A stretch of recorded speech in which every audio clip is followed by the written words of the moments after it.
chung khoa ngu thiếu chung in cất dễ tình yang gặp tu khăn lâu tu linh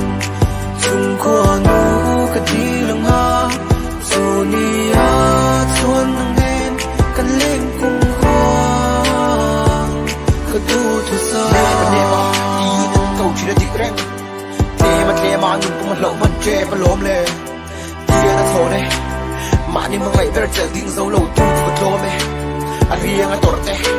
giờ mê thu ta nghe cái tội lên xiết cái tội lên đi nàng tiếc phải thổi đi là vong tiếc dấu vong mình tiếc là vong mà nghe cái ta là phẩm du giờ lên cái sao tặng này này in chia mà sẽ nụ lưới để nó trả tiền